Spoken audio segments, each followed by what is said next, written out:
There we go. Welcome to the last stream of the week. Possibly, potentially. It's Friday, I don't plan on streaming anymore. Tomorrow or Sunday. I just need a little bit more content for Monday, maybe Tuesday. Afterwards.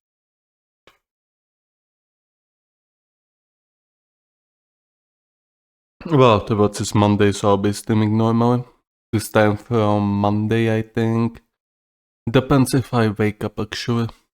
Not quite sure if I'll be able to actually wake up. Or maybe I'm gonna just have to do this on afternoon, like I've been doing for a bit now. Right, so the usual YouTube channel, VODs channel. Somebody actually clicked on the VOD from the 2nd July. Probably because Tesla, or maybe because something else, but hey, a view, hooray. We've got some successful videos now released about the Hawktwager. I am not quite sure how to even pronounce it, and I just cannot bother myself to learn it. And then about the Reform UK, I believe we're gonna have one more article about them today.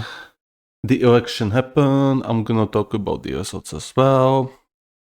Good times. Unfortunately, I'm gonna miss the Germany versus Spain football match. It is what it is. I'm very unhappy about it, but unfortunately I just had other things to do.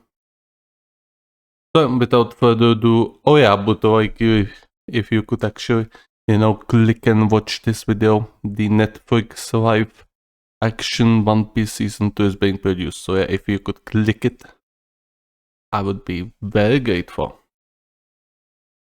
Without further ado, let's get right into the business.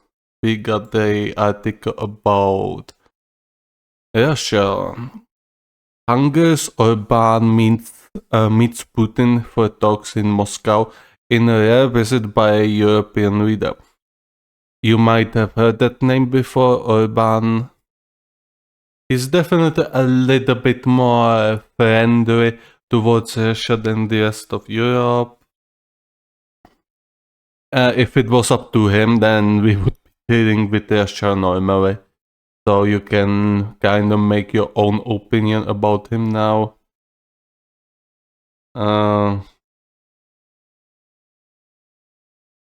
Yeah, he's been quite naughty actually. He's been blocking some European legislature because Europe was denying him funds or denying him money. So it was a little bit back and forth before they got an understanding. So now we're gonna read it. And see what Orbán came with. Budapest.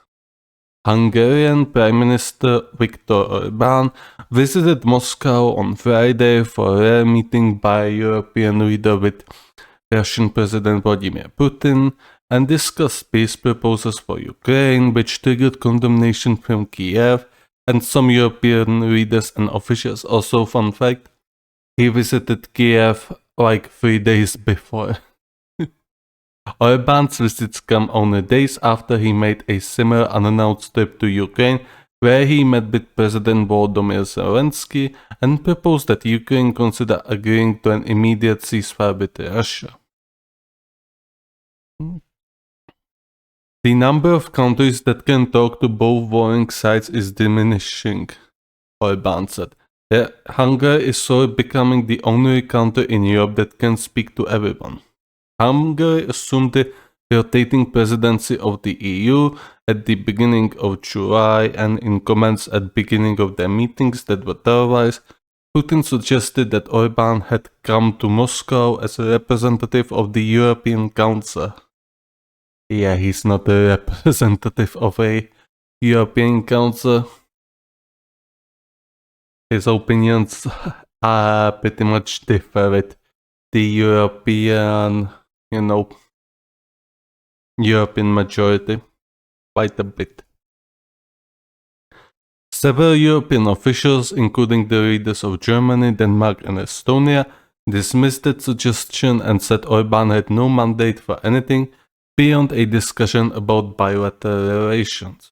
The Hungarian Prime Minister, widely seen as having the warmest relations with Vladimir Putin among all European leaders, has routinely blocked, delayed, or watered down EU efforts to assist Kiev and impose sanctions on Moscow for its actions in Ukraine. He has long argued for cessation of hostilities in Ukraine, but without outlining what that might mean for the country's territorial integrity or future security.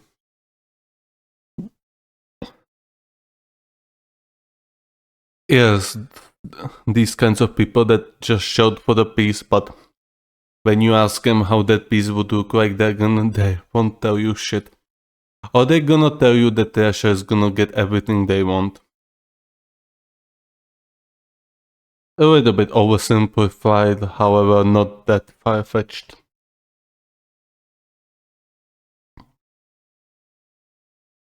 That posture has frustrated Hungary's EU and NATO allies, which have broadly considered Russia's action as a breach of international law and a threat to the security of countries in Eastern Europe.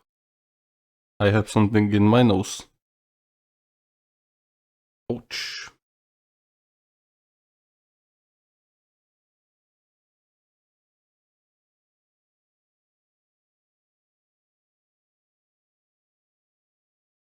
I'm not sure if it's going to be... Okay, it won't be better. It won't be better. Fuck.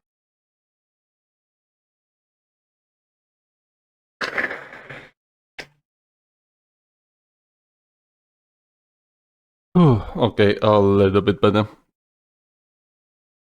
Orbán said he told Putin that Europe needs peace, adding that he asked Putin for his thoughts on existing peace plans and whether he believed the ceasefire could precede any potential peace talks. Spineless reader. So basically he came to Moscow and asked Putin about his thoughts about his, directive. Spineless. Like, one would expect when you are talking about peace that you would come with some sort of peace resolution in your head and not to ask Putin on, but what do you think, my lord? What do you think about that, those hedonists, peace offers? Clown.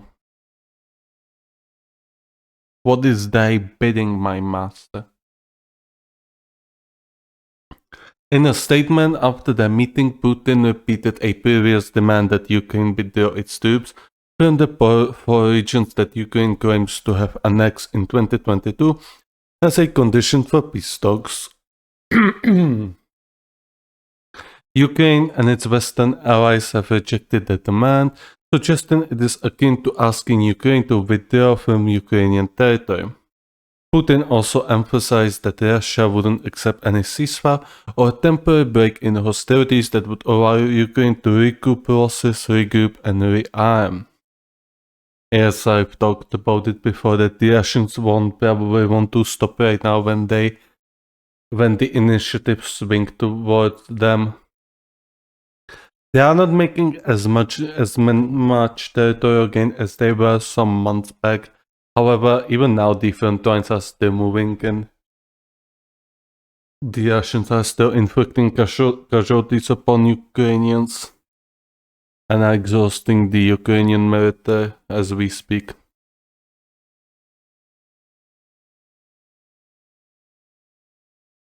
The two leaders also discussed bilateral relations, and Putin said they exchanged views on the current state of Russia-EU relations, which are now at their lowest point.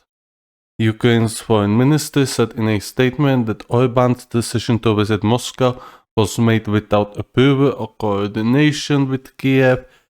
It added that the principle of no agreements on Ukraine without Ukraine remains inviolable for our country, and called on all states to strictly adhere to it.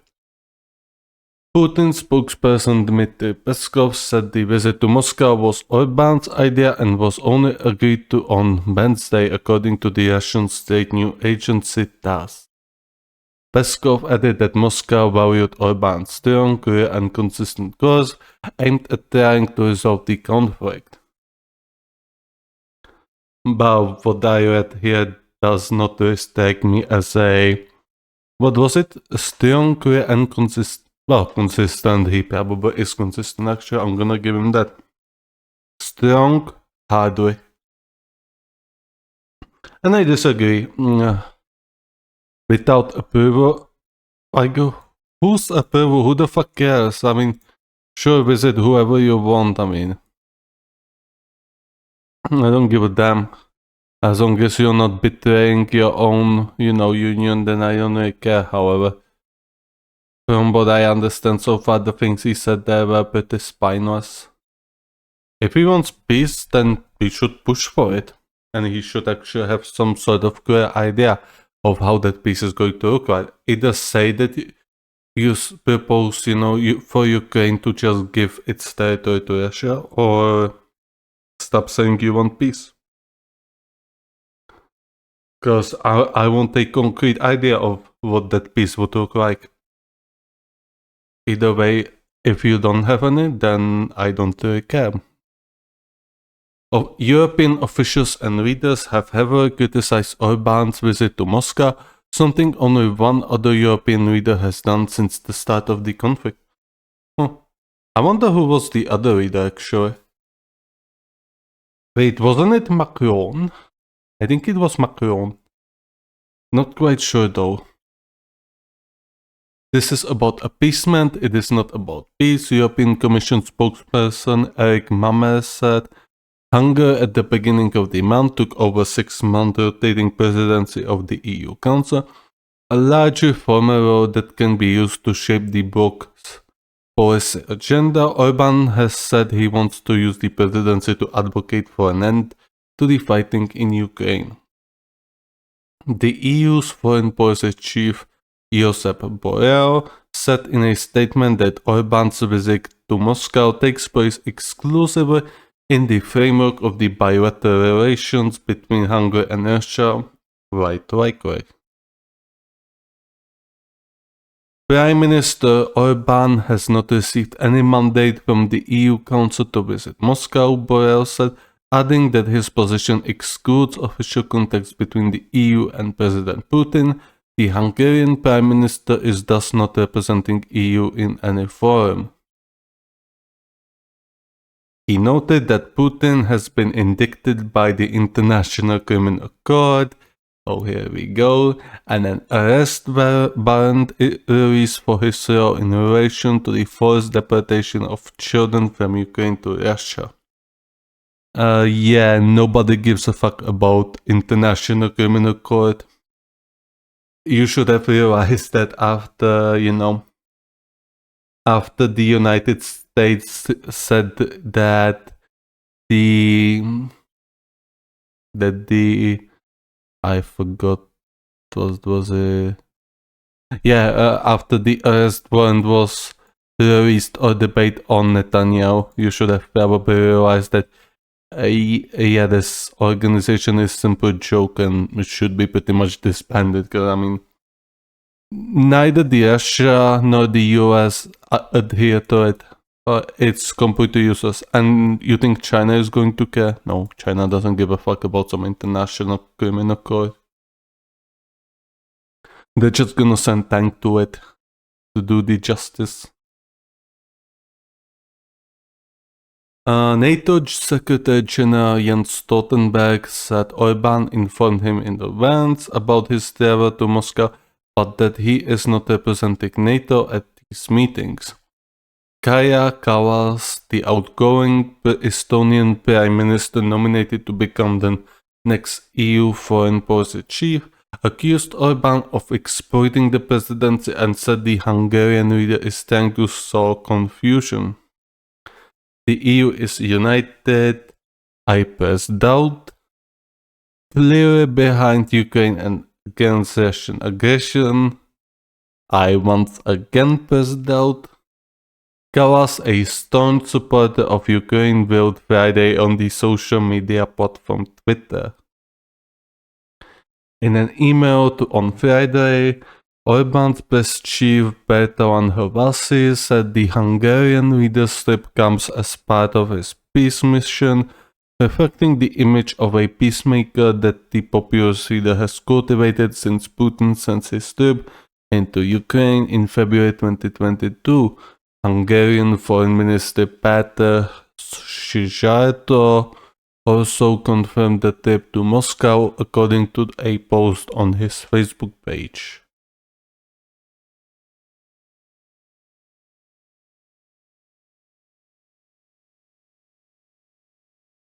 Speaking to Hungarian state radio before departing Friday morning, Orbán said he was aware that his country's presidency of the EU does not entitle us to negotiate on behalf of anyone.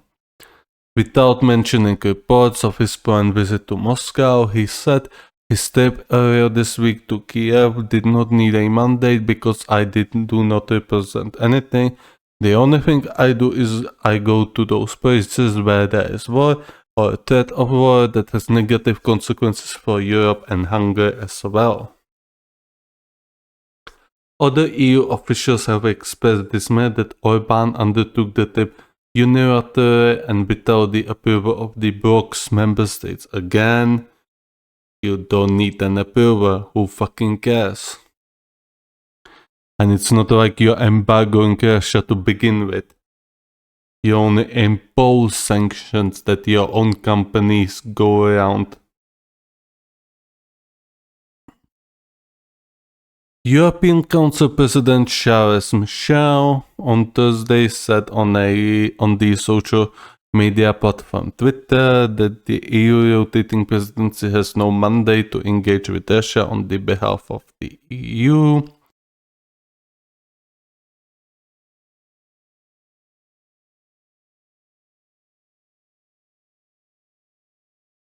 The European Council is clear. Russia is the aggressor. Ukraine is the victim. No discussions about Ukraine can take place without Ukraine, Michel wrote. And no discussions about peace can take place without Russia. Just reminding you about your Swiss fiasco. Orbán is the first European leader to visit Russia and sit down for talks with Putin since Austrian Chancellor Karl Nehammer visited Moscow in April 2022. Okay, so it was a Austrian Chancellor, I see. Just weeks after Putin ordered his troops into Ukraine, during that visit he said he raised the issue of crimes allegedly committed in Ukraine by Russian forces. Spike reported from Budapest. Hungary Associated Press reporters Dasha Litvinova in Tallinn, Estonia and Emma Burrows in London contributed to this report.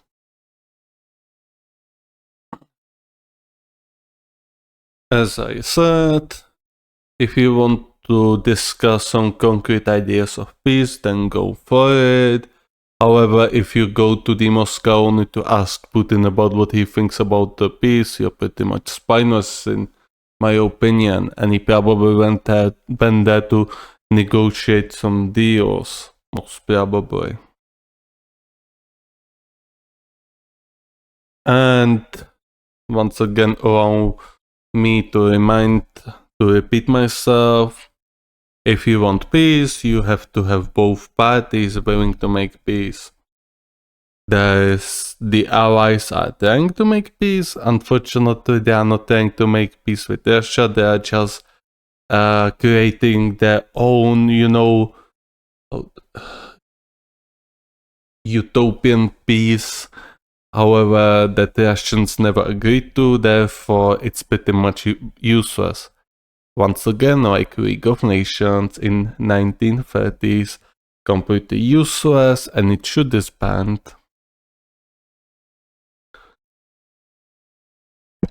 As for my stance, of course I'm a pro-peace person. I would definitely like to see a peace. Unfortunately, I do realize that there has to be a willingness from both sides, and at the moment, neither of these sides is willing to make any sort of concessions. Neither the Russians, neither the Ukrainians. So there you go. I think the war is going to go up for at least another, let's say, year at least. Maybe longer, depends. But, I mean, it depends on if Trump is elected. We're gonna see if he makes actual peace or not. I think he would, because he was campaigning for this so much, so he would probably make some very bad peace for Ukraine.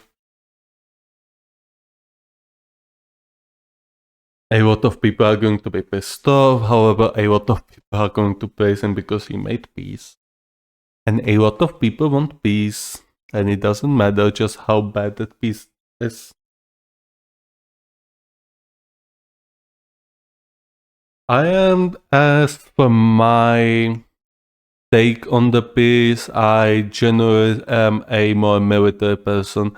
Therefore, if you would ask me about the peace, it would have to go from the current military situation, which dictates the Russians hold the initiative. Therefore, there would have to be a territorial concessions, obviously. As much as I hate to tell it to you, it is real. That is at this current moment. Obviously, if the Ukraine gains momentum, my stance on this will once again change to reflect the current military situation. There you go. So moving on, we got a article from the Sky News. I'm gonna take a sip of water, but you can see we're going to be finally talking about the elections in the UK, and I have a few things to say about that as well.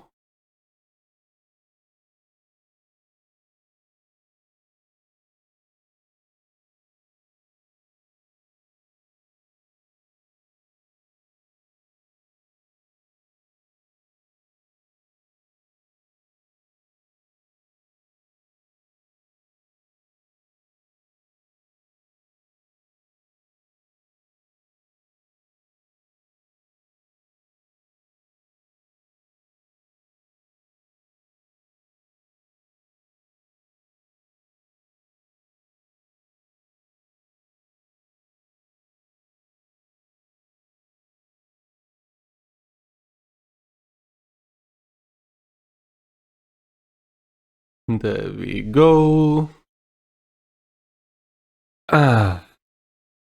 Much better. So, let us begin. So, Sir Keir Starmer announces his cabinet.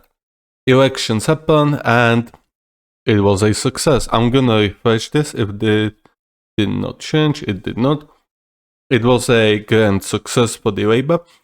I heard they only got actually 34% of the votes, even though the polls were telling them like 40%, which was a bit surprising.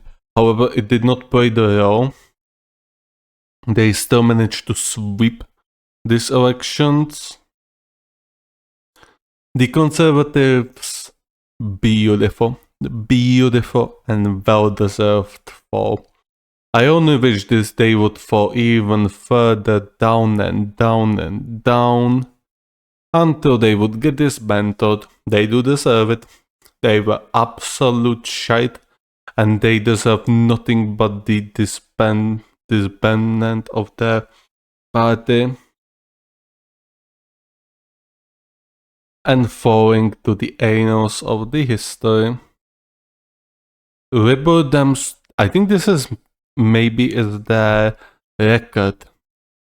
This might be their best MP count of all times. Maybe even better when they got the 20%. I'm not quite sure. This has to be one of the best results of all times. S&P got -38, so it seems like the Scots are also kind of tired of the Scottish National Party. I do not know anything about the Scottish National Party. The only thing I know is that... sorry about that. That their former leader Nicola Sturgeon was accused of corruption. I'm not sure how that went. I simply do not care about Scottish politics. Apologies. Not really. I really don't care. And so you might be wondering, I think I saw one other party doing really well in polls, like what was it? 16% or 17%. So where could that other party be?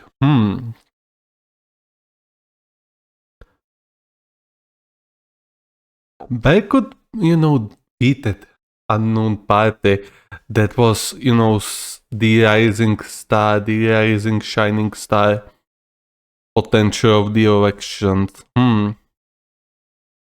Well, we're gonna be reading about that just now. Because Reform UK got 5 seats. Yes, 5 seats.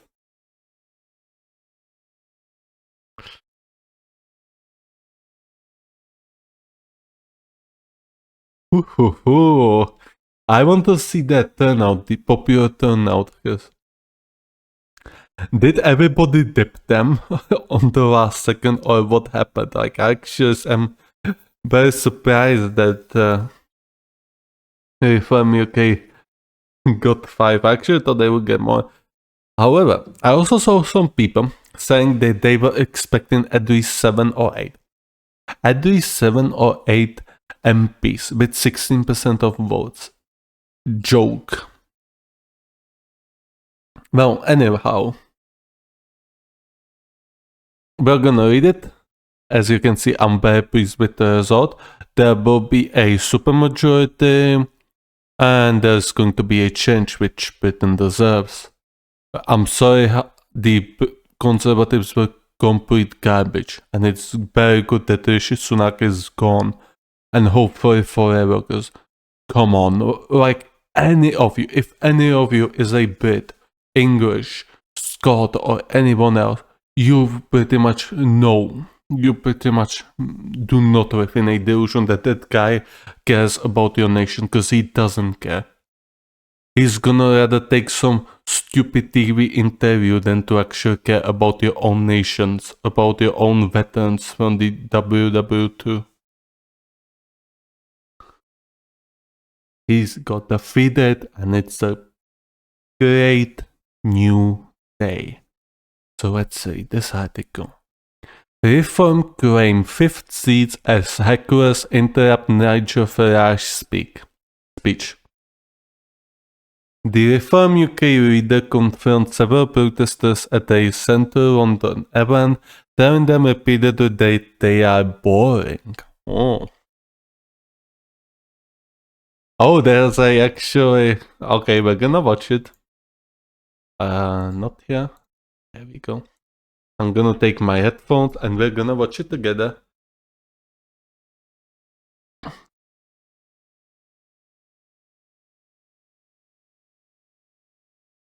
Boring!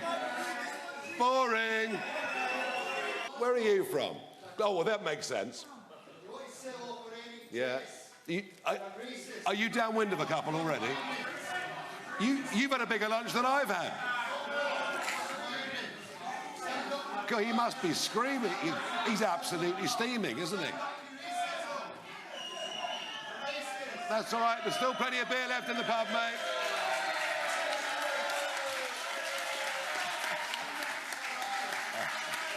Have a lovely day. Actually, kind of funny that he says there's plenty of beer in the pub yet. Even though somehow I think that most of these people, most of these patriots were voting for him. Lol. Bye-bye. Lots of love. Lots of love. As I was saying. as I was saying, on the 3rd of June, I decided that I would not. I decided that I would not. Boring. Boring. Boring. Boring. Boring. Boring. Boring. Boring. Boring. Well, this is good preparation for the House of Commons, I suppose, isn't it? Very good preparation. It's going to be very lively in there, isn't it? Oh, do buck up, really, please, love. I'm so sorry.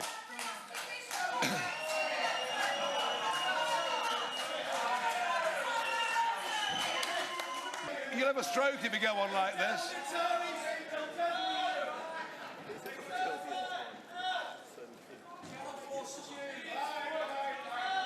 Yeah.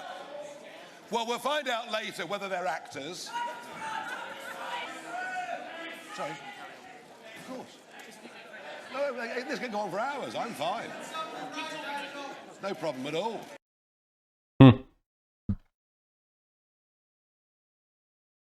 I see, so he accidentally, leaked his strategy in the House of Commons. He's just going to be screaming boring on everyone and hope it will work.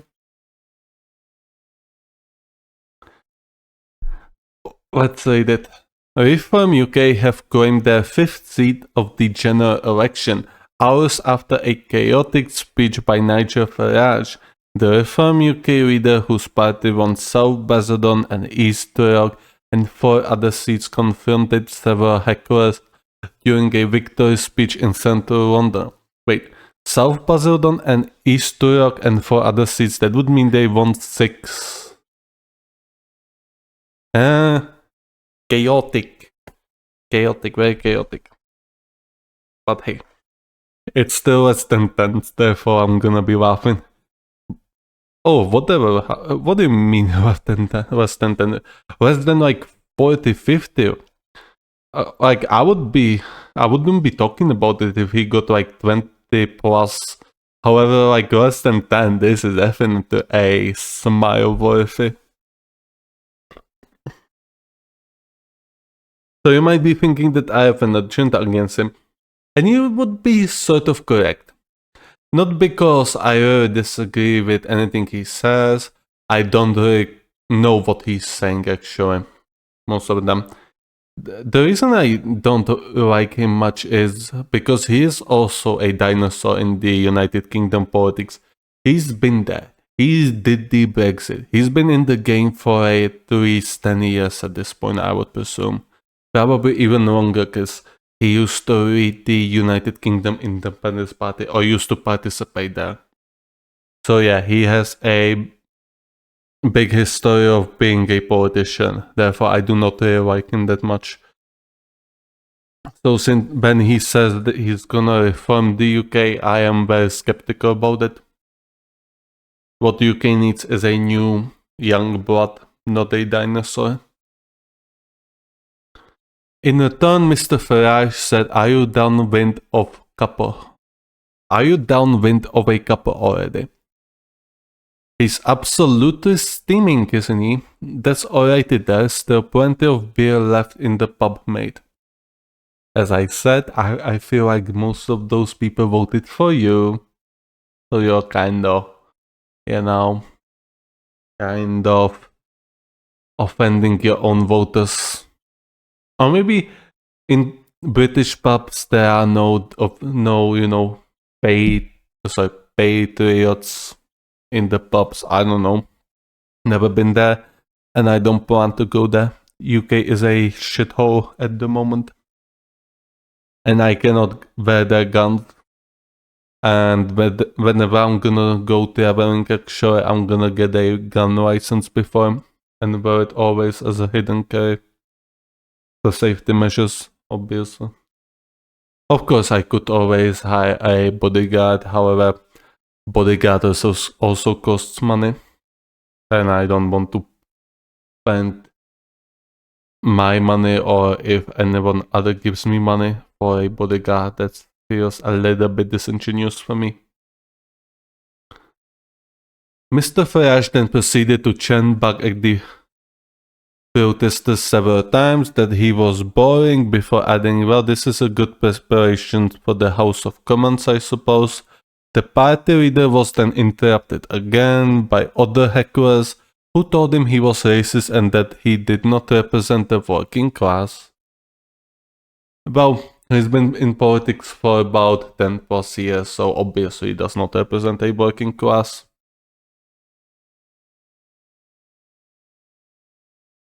You would have to elevate somebody directly from a place of workers, which is a very rare thing to do. Simply because those people usually do not have a cognitive abilities, something like my cognitive abilities are a little bit questionable, mostly because I'm an introvert. And also because I did not speak much during the last 4 years. Therefore, it's generally on a very low level. However, my rating is on a peak. It's really good. My rating is really good. Yeah, I would probably do better if I just put all of this into a AI and let it talk for me. However, I do not want to do that. I want to learn to talk, to speak. It will be good for me. And it would be good for you to speak more as well. You should also talk more. Don't be, hidden away. Do not hide from the society. I know it's hard to actually make sense and talk about something. Or you have to try and try. Should I take a sip of water? Maybe not.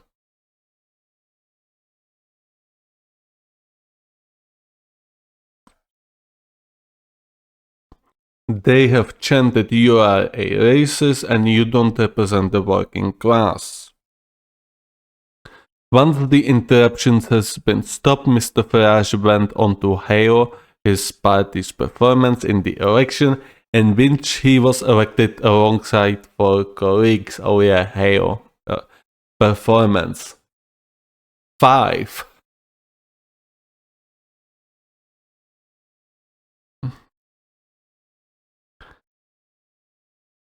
Of course, as long as he's elected, then it's a grand success. The fact that it was a colossal failure for his party, oh no, he doesn't give a fuck. He got elected, he'll be there, he'll be taking all that money. He doesn't give a fuck about you. The party leader who failed in his 7 previous attempts to enter parliament will represent the Essex seat of Clacton after winning majority of nearly 10,000. Okay, so he failed 7 times. Okay, so 7 election. Let's see. 2024 is he successful? He fell in his 7 last. So 2020 something, 2018, 2016, 2015, 2010, 25. So he's been in politics since 2000s, and he's much bigger dinosaur than I actually anticipated. Oh wow.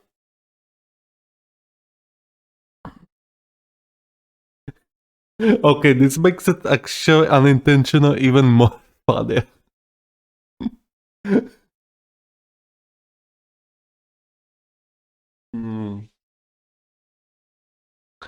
As well as South Basildon and East York, the party also picked up Ashfield with its candidate Lee Anderson, the former deputy Tory party chair who defected to Reform earlier this year. It also defeated the Conservatives in the Great Yarmouth and Boston and Skegness. Mr. Farage said he had 2 objectives: to win millions of votes and to establish a bridgehead in Parliament to rival the Tories. He claimed there was absolutely no enthusiasm for Starmer's Labour and that his party would serve as the opposition around the country. I do agree that United Kingdom needs new political parties. Two-party system is bullshit. You can see what it did to the United States.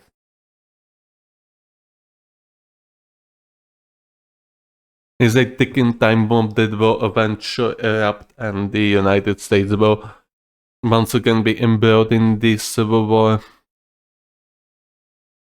Or maybe they're gonna do a peaceful split. However, it's going to be definitely an interesting upcoming years, especially with the social media. The differences are shown much clearer lately, even though they are pretty silly differences to be completely honest. However, people are a silly creatures and they make a silly decision sometimes. Mr. Fries, okay. And he said he was launching criminal legal action against vetting.com as he vowed to professionalize Reform UK. Asked about the racism row engulfing the party, Mr. Farage blamed the firm it contracted to vet candidates. I made it clear that United Kingdom Independence Party would be a non-racist, non-sectarian party, and in the end it was. I cannot judge that. I do not know anything about the United Kingdom Independence Party. I was too young back then. And I'm not gonna study it because it's a thing of past. I will jolly well make sure starting today that we do not want people with desperately unpleasant views. We will not tolerate people with these views. They will be gone. And that will have the funding after this, will have the support coming in to be able to absolutely professionalize the party. This will never happen again.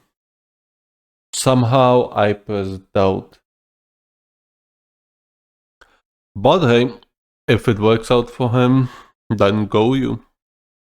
It took him 7 tries to get there, so let's see if he actually stays there for longer than one term. There. As you could tell, I'm definitely happy with the Labour win. It's a change for the UK. I think United Kingdom desperately need change. Whether the Labour will provide the good change is up in the air. Most likely not, alright? I do not really believe that the Labour is going to change much positively. However, the things Conservatives did were unforgivable and they had to be dealt with. It is good that Sunak is gone. Like, he was not a man. He was not supposed to be a prime minister. Like, someone with his persona, someone like him, a rich kid, a kid who does not give a shit about the United Kingdom. He does not care about UK. He cares about his own persona and about his own vanity. So it's good he's gone. Moving on, what do we have here? Something good news. Time running out for Ukraine. Oh yeah, there weren't any articles. I could read this info, but I think I'm gonna pass because we're gonna have a few more about Russia and Ukraine, so I'm gonna pass it.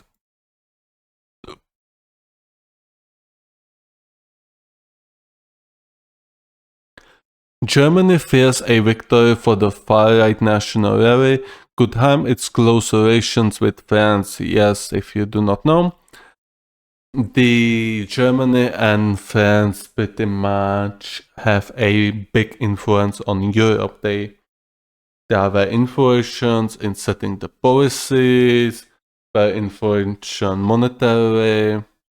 You also have Italy, who sometimes play a role. Their prime minister now seems to desire a bigger role in the European politics. We'll see if that works out for her.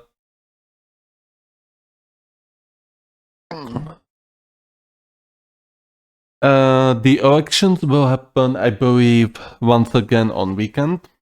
We'll see. I heard that the National Rally, the Rassemblement National, will not secure a supermajority. They're gonna fall short, so we're gonna have a left-wing government with Macron. Not the most ideal. It is what it is.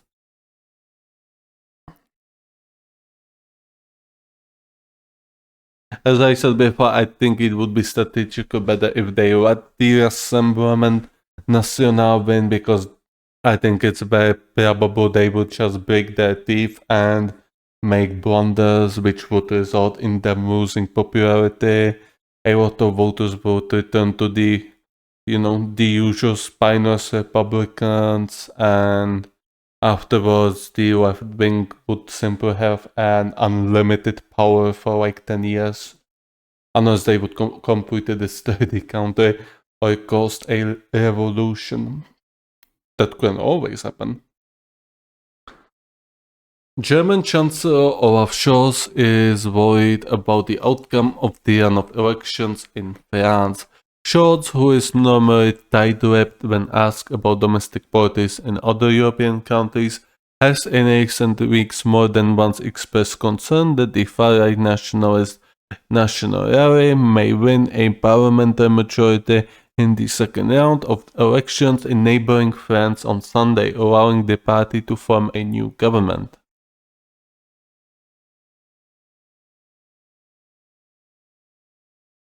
Earlier this week, the decidedly pro-European Scholz had even revealed that he and the beleaguered French President Emmanuel Macron are texting on daily basis as the election draws closer. We are discussing the situation, which is depressing, or Scholz said at the summer gathering of his Social Democratic Party in Berlin on Tuesday, according to the German news agency dpa. Also, his own party is deeply unpopular, but they are still holding on, even though it would be smarter to make a, snap elections now. In any case, I'm keeping my fingers crossed that the French, whom I love and appreciate so much, the country that means so much to me, will succeed in preventing a government led by right-wing populist party, Scholz added in an unusually emotional way. Germany worries about French election outcome. The German Chancellor concerns may well be founded. If the French give the far-right Nationalist Party a majority on Sunday, German-French ties are likely to deteriorate, with effects felt across the European Union, experts say.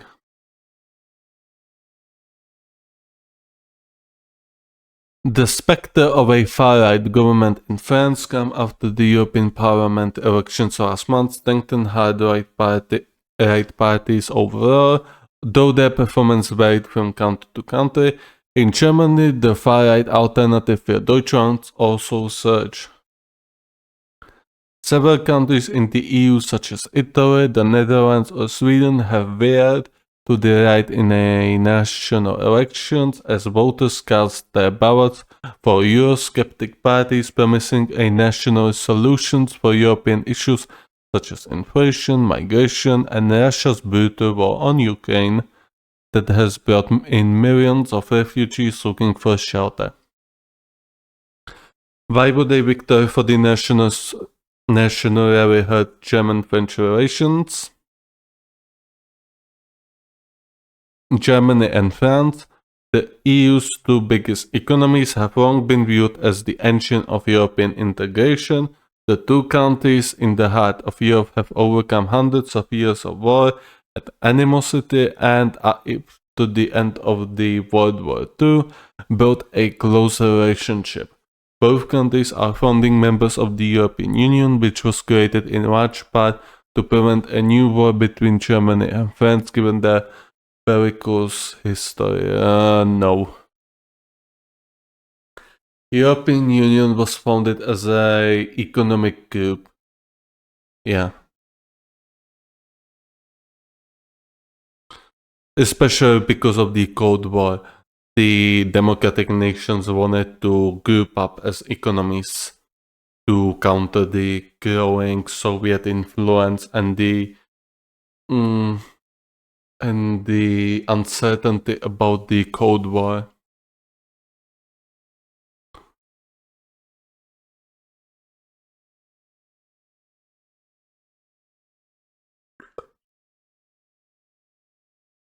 I'm gonna take a sip of water. My throat is a little bit dead.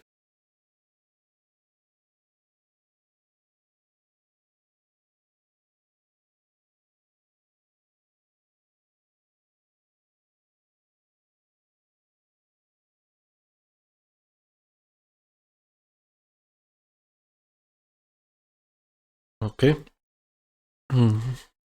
Generations of high school students all have participated in exchange programs. There are city partnerships, regular bilateral governmental consultations, joint arms projects, and countless binational German-French families living in both countries.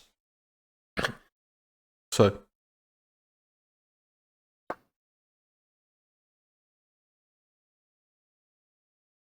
However, the National Rally have pursued a France first policy. It wants to move away from the close partnership of France and Germany, experts say, which would be a turnaround from decades of close and celebrated friendship.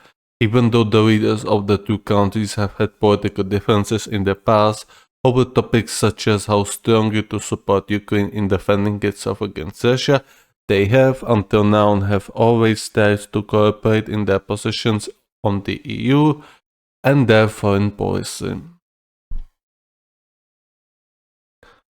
German-French relations are actually unique in the international politics in terms of their cooperation and intensity, says Roncha Kempin, an analyst of Franco-German relations at the German Institute for International and Security Affairs. It comes therefore as no surprise that in Berlin, people are not particularly nervous about the fact that the National Rally in France could represent a party with a large majority in a parliament that is very critical of Germany, perhaps even hostile to Germany, she added. As I said before, it seems like they will not get a majority. They will, the rumor says they will not even come close to the majority. Something like 180 mandates or 200 only. And you need almost 300 mandates to actually secure the majority. Even though National Rally Party leader Jordan Bardella said last month that if he becomes France Prime Minister, he hopes to have the occasion and the opportunity to talk with the German Chancellor. He has also stressed that he would defend his country's interests as sees Scholz as a political rival. If the Franco-German relationship soars, all of the EU is affected. Germany, which is the EU's most populous country and has the continent's biggest economy, is often perceived by its European neighbors as overpowering and dominant in the 27-country bloc. Populist parties in particular have been using this sentiment to rival voters.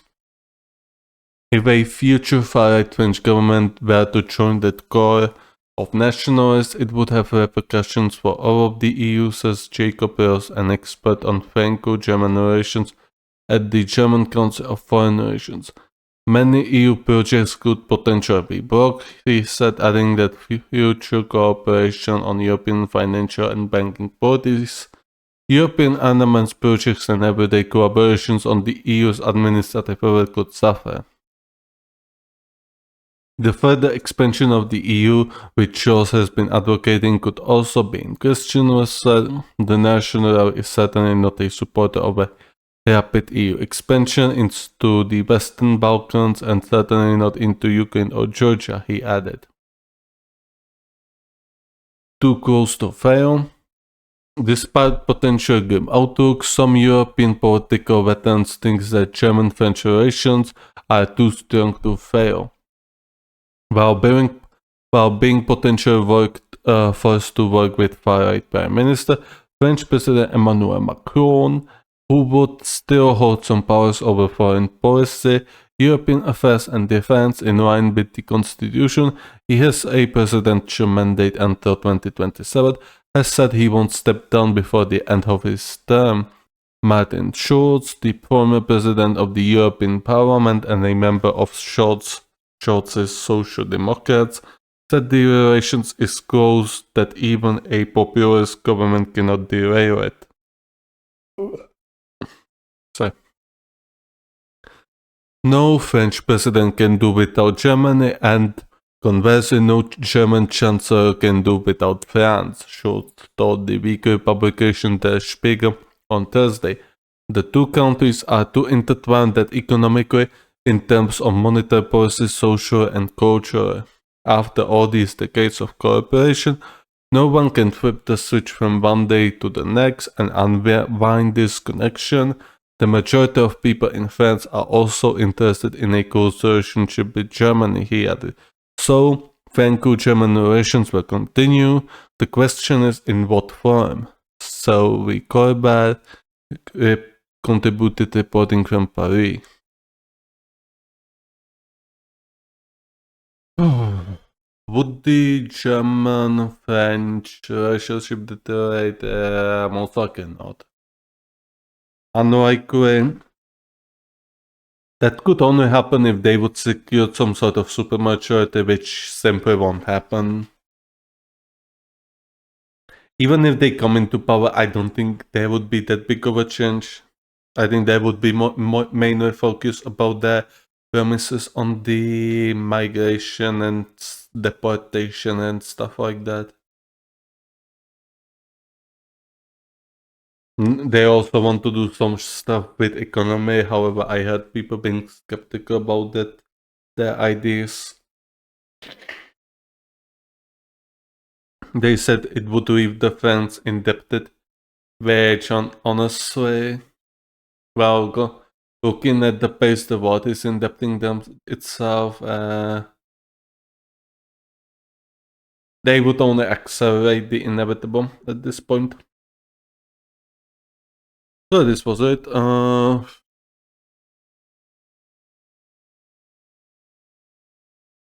And I don't think it will harm the relations. Maybe they will alienate a bit. However, I don't think they would have some sort of falling out. Moving on. We got another article. Change begins now. Starmer as Labour wins historic landslide. I'm just gonna read it very quickly. I won't be even. I'm gonna find historic landslide. So as I said, they want a decisively. They want very decisively.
Yep, the Democrats have won their highest number of seats since the party was founded.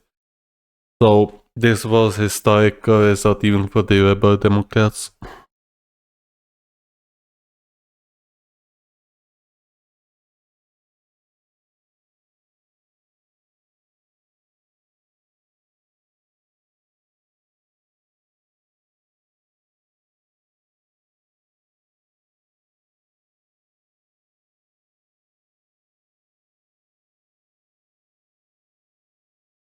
Oh, Cameron also lost his mandate. Oh, that is very good. That is very good. Retire, you old fuck. Mm-hmm.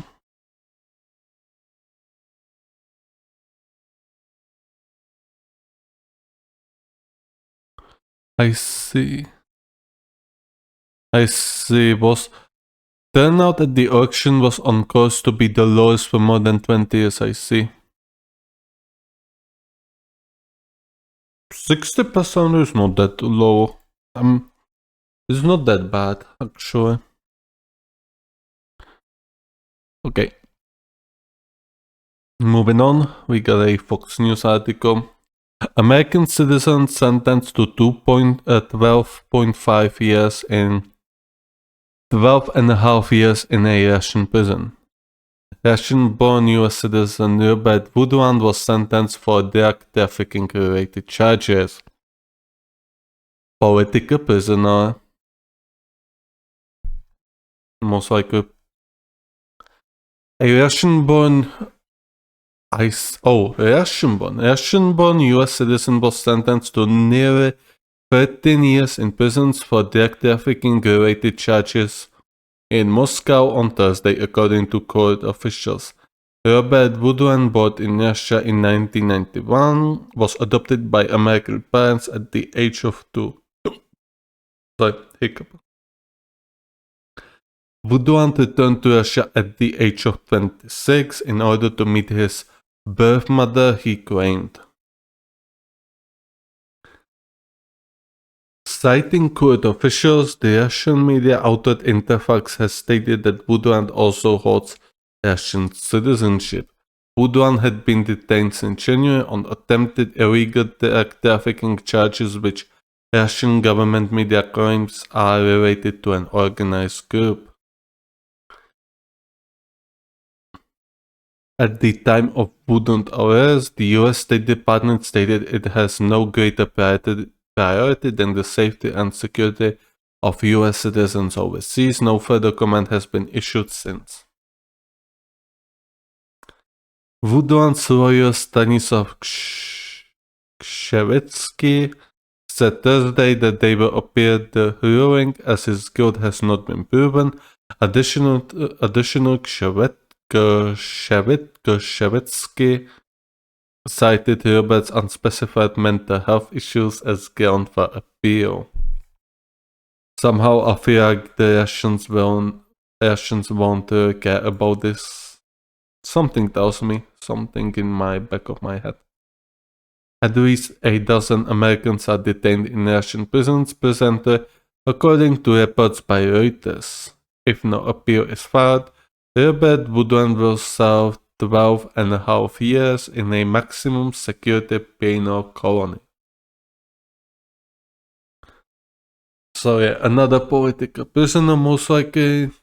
Maybe he smuggled drugs, like, you don't know, like, it's not far-fetched. However, this definitely feels like a political prisoner situation.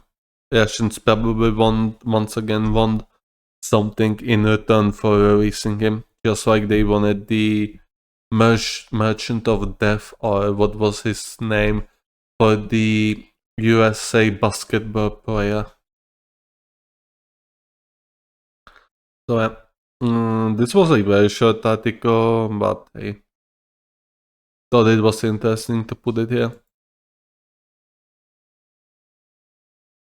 And from how much Russian articles about Russia we have? One. Putin, Russia, Ukraine. Okay, we got 2, 4, 6, 8 articles, which 1, 2, 3, 4 of them are about either Russia or Ukraine. Yeah. After that we got 3 Twitter bazaars and then we are done. Before that, I'm actually gonna check how did the Spain versus Germany ended.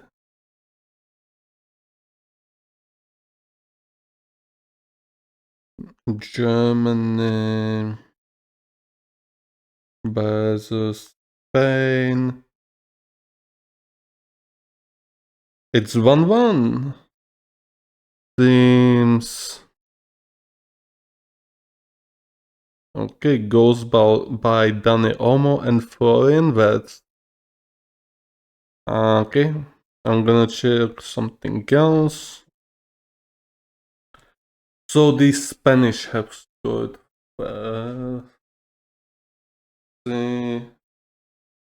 Okay, there we go. Sorry about that. I was checking a fantasy team. Putin says he thinks Trump is sincere about ending Ukraine war. As we talked some time before and few times before already, yes, Trump has said he would end the war in 24 hours. He definitely could do that if he was to say that Ukraine won't get any more weapons from the US, then the Ukraine president could might as well just give everything Russia ever wanted. Since the USA still gives by far the most on the Ukrainian defense. That's a fact. Whether it could actually end in one day, probably not, who knows. It really depends. However, if Trump wins and makes it clear that he wants that peace, then yeah, Zelensky will probably announce a mission to the United States, and if it doesn't work out, then yeah, the Ukraine is going to have to lower their weapons, most likely, or fight to the last man. However, EU is simply not capable of delivering enough artillery munitions, because if they would, it would also kind of cripple them, and people in the EU do not want, more spending on the military. Some people do, some people don't. However, you have to realize that when you spend more on military, you also give stress to your economy, and the economy currently is already in quite a bit of stress since it's still recovering from the inflation and it's very near close to an actual recession. So yeah, it's very tricky these days. Astana. Russian President Vladimir Putin said on Thursday, July 4th, he believed Republican presidential candidate Donald Trump was sincere about wanting to end the war in Ukraine, but that he did not know how Trump planned to do it, so if elected. Yes, that's most of us thinking actually, like, how would he actually do that? Apparently, Trump's team had presented him with some plan to, end the war. Whether that is true or not, we're gonna have to find out if he's elected, obviously. Putin, speaking at the news conference in Kazakhstan at the end of a regional security conference, commented after being asked about Trump's statement that he could end Ukraine war swifter if he won the White House race on November 5th. The fact that Mr. Trump, as a presidential candidate, declares he is ready and wants to stop the war in Ukraine, we take this completely seriously, Putin said. I am not, of course, familiar with possible proposals for how he plans to do this. This is a tricky question, but I have no doubts that he means it sincerely, and we support it, the idea of ending the war. The Washington Post reported in April that Trump had privately spoken about the option of allowing Putin to keep Crimea, which Moscow annexed from Ukraine in 2014, and the Donbas area, which Russian forces partially control, in return for peace, something Trump's campaign has not confirmed.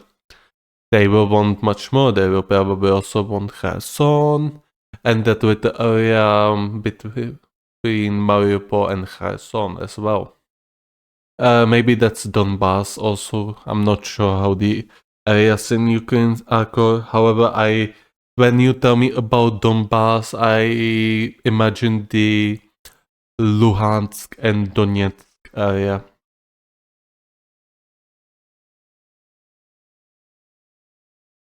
The two key advisors to Trump presented with a plan to end the war that involves telling Ukraine it will only get more US weapons if it enters peace talks.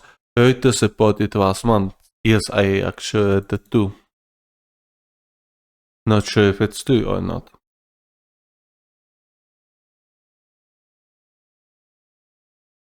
Putin said last month that Russia would end the war only if Kiev agreed to drop its NATO ambitions and hand over the entirety of 4 provinces claimed by Moscow, demands Kiev swiftly rejected as tantamount to surrender. Putin said constructive dialogue between Moscow and Washington was impossible during a heated US presidential election campaign, and that Moscow would wait for the results and see what the new leadership does indeed. Yes, the presidential campaigns are very heated. There will be a lot of promises from both sides, and it's like for the voter to expect any of these promises to actually come to fruition is a bit naive, in my opinion. You should not be really trusting them because they will say anything to win, and you should know that. You should know that. Just look at the news, look at your other political commentators. This is very heated up elections, and they will do anything to gain or stay in power. Asked what he made of the first televised debate between Trump and President Joe Biden, Putin said he had seen fragments. Yes, he does not want to comment on it because like, what do you want him to say? That Biden was senile? Of course, he will not say it because he wants to be seen more as a. I don't know what he wants to be seen as. I mean, he's an aggressor, like that. That's the baseline. However, he wants to be set as someone who the Democrats could potentially start and convince him to do a peace talk. So he wants to be seen as someone who's willing to talk with the current administration. Putin has said several times that he feels Biden is preferable as the future US president to Trump for Russia. I think he's lying. I have that little feeling that he's lying. Especially if the peace idea is actually true. Even after Biden cast the Kremlin chief as a crazy SOB, though some of his remarks have been ambiguous. Asked on Thursday if his publicly stated preference for Biden had changed after the debate, Putin said nothing has changed. Did we not know what would come? We knew. Indeed, we all knew. Okay, yep, he knows what's up. He knows what's up. He's not only telling it because he just do not want to call him a demented dinosaur. However, we all knew that, and you know who did not know this would happen? The Democratic Party. Ah, yes, the delusional, the copium-driven Democratic Party did not know this would happen. They did not know that Biden would completely flutter. He would completely collapse. He would flop. He would completely fail. Trump got 66%. 66% people voted for him as the winner on a CNN poll. Yes, CNN. If you don't know, CNN is definitely more Democratic leaning, to be mild. If you remember Don Lemon, then you probably know that they have Democratic leaning. If you do not know who Don Lemon is, basically he's like a Tucker Carlson but from the left. I probably insulted a lot of people. I don't care. Ask, yes, I saw some fragments, Putin said, but I have enough to do. He does not want to answer it. He simply does not answer this question honestly. I think he saw it entirely.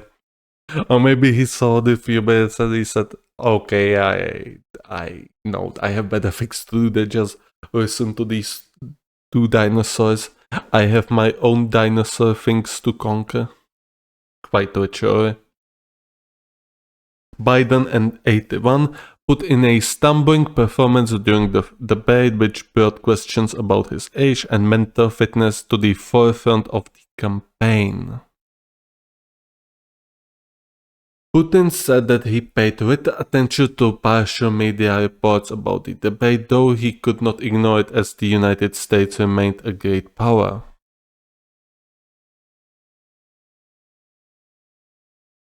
From chess champ to chancellor, okay.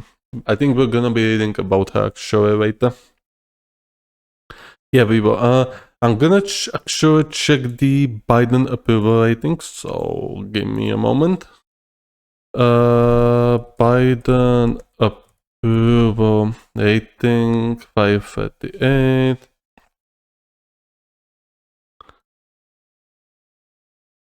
So let's see how popular or unpopular is Joe Biden. Let's see.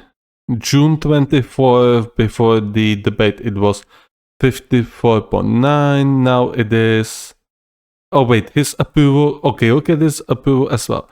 Almost 40%. Now it is 37%, and disapproval is 57%. Of course, these polls will change. The opinion of the people will change once again. It is way too early to be, spontaneous about anything or like that. The opinion will change drastically in the upcoming months, so this is definitely worrying because it went from the plus 15.1 disapproval to 20.2. That's definitely quite a sizable jump.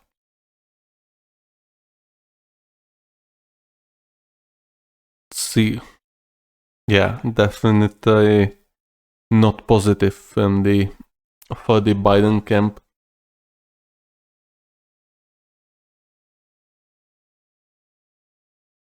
Alright, I'm gonna take a sip of water and I'm gonna show the next article.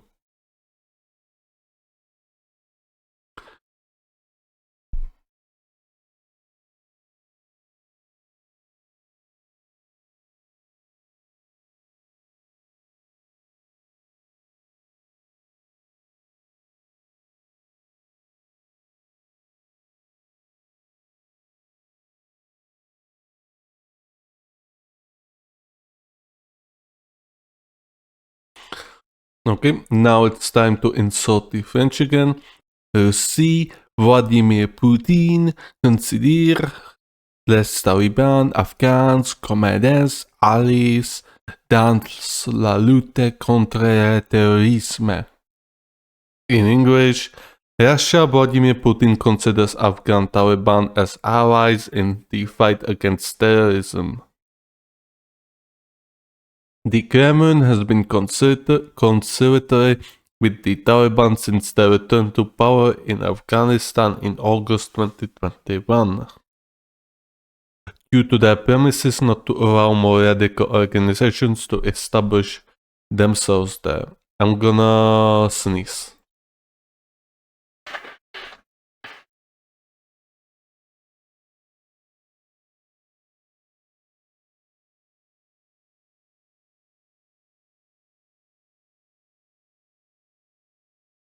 The Kremlin has been yes, we added further evidence of the closeness between Kremlin and the Taliban government in Afghanistan. Russian President Vladimir Putin said on Thursday that he considers the Afghan Taliban as allies in the fight against terrorism. While Russia has been hit by several attacks in recent months, yes.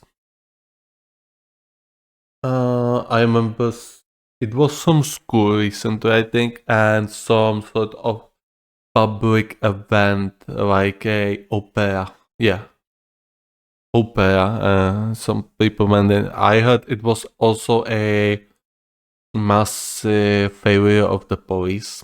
The police was extremely ineffective. as well as pretty much every emergency service there, and a lot of people died because of it. The Russians then tried to say it was Ukraine. As of now, nothing has been confirmed. We only know it were people from, Middle East or Far East. Well, not Far East. Far East is Vladivostok, for God's sake. So, like Middle East or these Stan countries or some areas of Iran. Khorasan section of ISIS, something like that. I don't know. The Russians will probably propagate one version, while the true version might be somewhere else. The Taliban are certainly our allies in the fight against terrorism because any power in place is interested in the stability of its power and instability of the state it leads, Vladimir Putin said at the press conference in Astana, Kazakhstan. Oh no, we have actually one more article. Fuck, so we only gonna have three articles about something other than Russia and Ukraine. The next article is about Ukraine as well, fuck.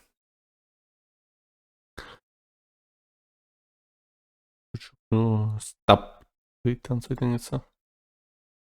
Possible expansion of the jihadist movement in Central Asia.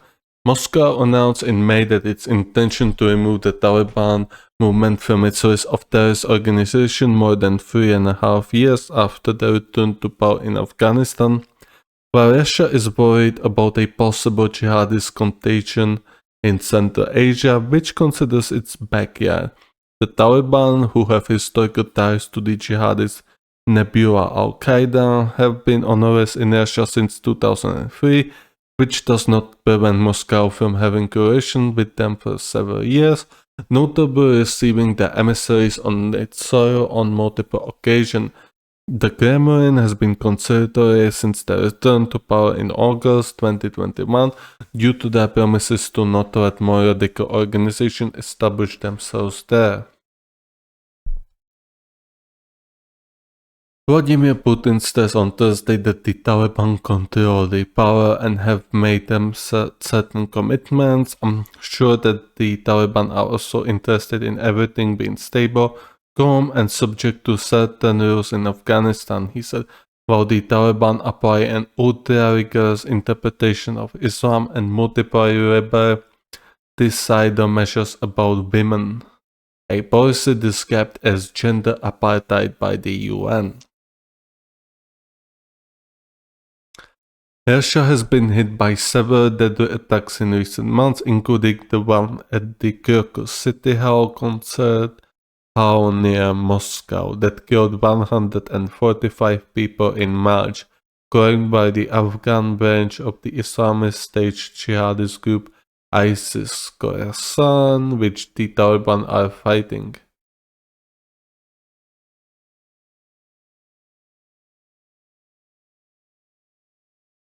Okay.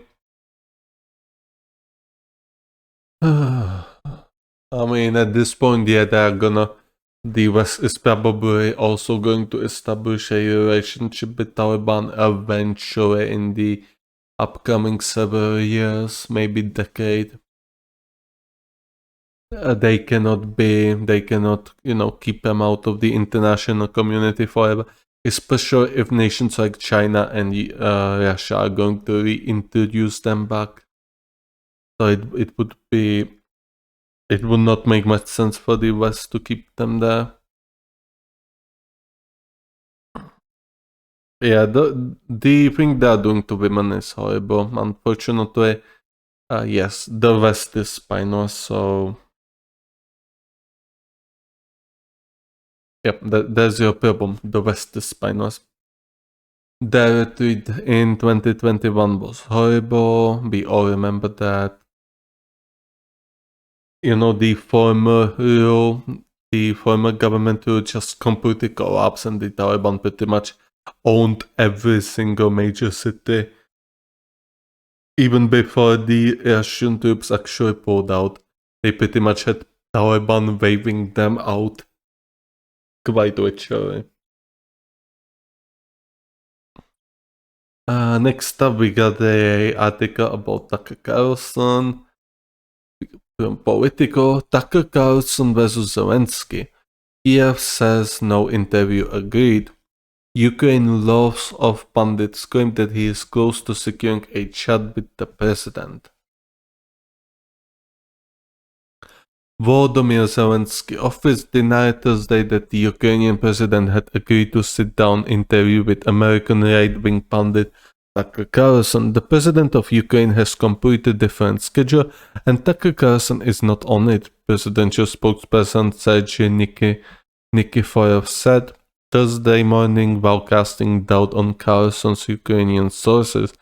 The Ukrainian denial came after Carlson said Wednesday night that he might have wanted to chat with Zelensky. I feel like it's gonna be one of those scammers.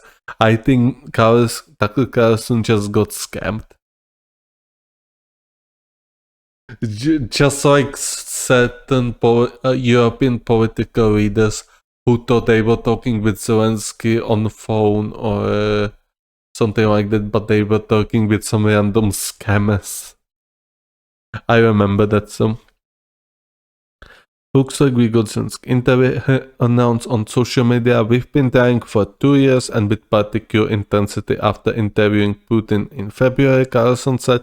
The point is to bring America's much needed information about the conflict that's completely reshaping their country position in the world. Coming soon, we hope. In February, Carlson, a former Fox News host who left the network amid sparring controversy in 2023, I still don't know what the controversy was about, simply because I do not care about some, journalist drama in United States. I do not care about journalist drama in general.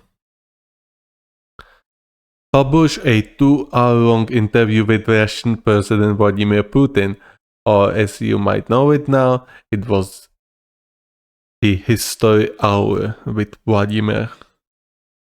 Yeah, he explained the history of Russia from Russia's point of view. That was definitely not what we expected. And I do not complain, hey, I like history, so at some strange sense I definitely enjoyed him talking about history because I like history. However, it was definitely, people probably expected something a little bit different from a 2-hour interview, but hey, maybe Zelensky is going to do the same strategy. He's going to tell him the history of Ukraine. Here I present you the documents. You can study them. Now I'm gonna tell you the history of Ukraine for the next 2 hours just to thrill him. That would be good. But I don't think he has a humor. I don't think Zelensky has a humor.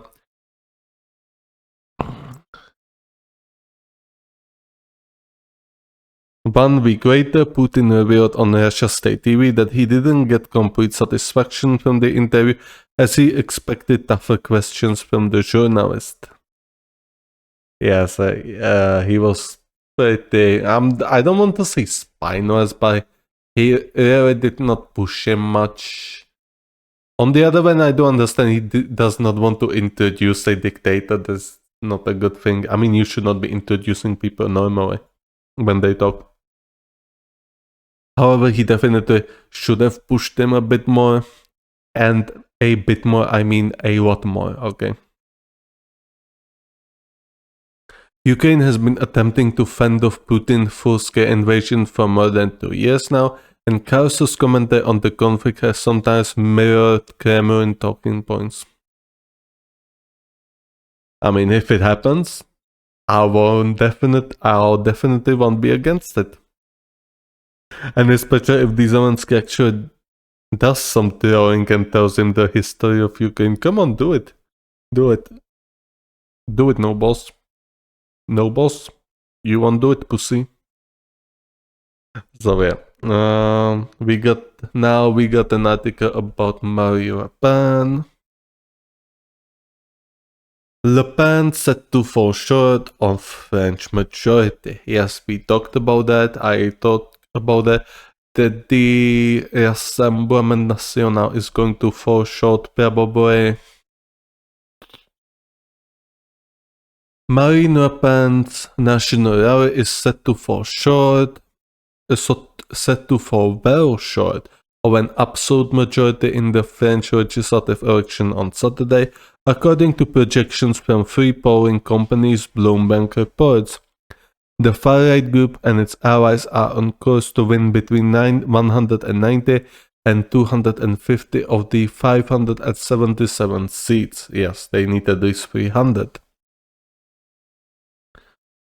Based on the free survey released on Wednesday and Thursday, that would be significantly below the 289 that would enable it to pass bills easily and push through its agenda. And that's it. There's nothing more. Only this.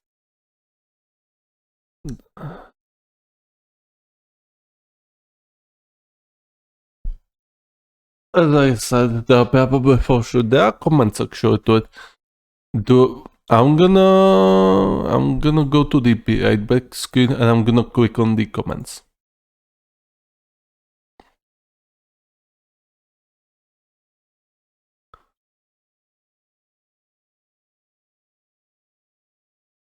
Okay. She was always a 33% girl. She'll never run threats. Nonetheless, the Roku Cruiser. Sort of like the MAGA, but they never learned how to bully the other 13% of right-leaning voters to accomplish what they want like the MAGA did here. She got 42% in 2022 round 2. In an open round, I mean.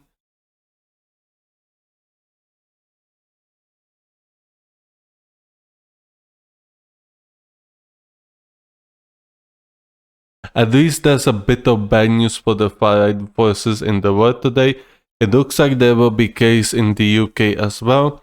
I think our reprieve may be temporary going by the sudden surge of reform. Whatever happened to the Liberal Democrats, if I were in the UK, I would definitely support them. They want to forge closer ties to EU and are the party which supports increased integration with their neighbors, and they support universal health insurance and election reform.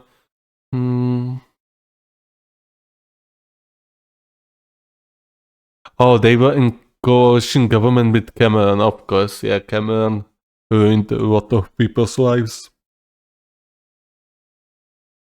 Yep.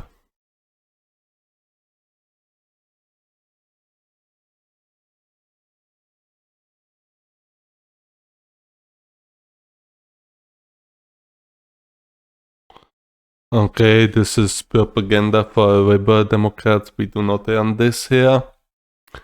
Good news.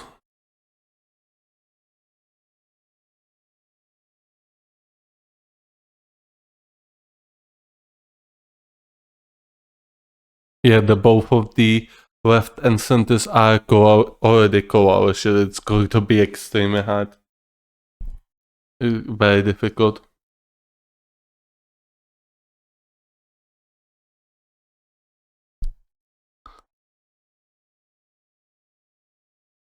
Okay. I'm gonna take a sip of water.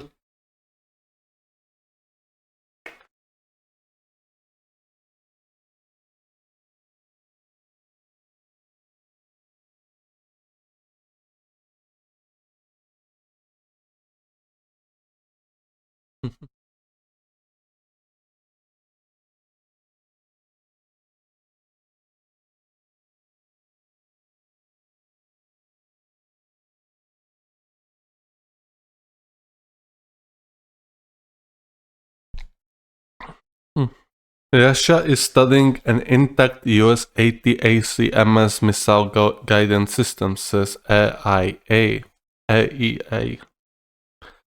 Russian forces has captured an intact guidance system from a long-range US-made ATACMS missile and are studying the American military technology.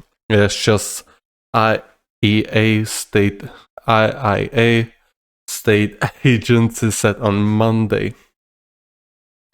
The video footage released showed an unidentified weapons expert with his face concealed by a balaclava examined what he said was a guidance system from an army tactical missile systems weapon apparently shot down by Russian forces. Reuters could not verify the equipment shown in the video.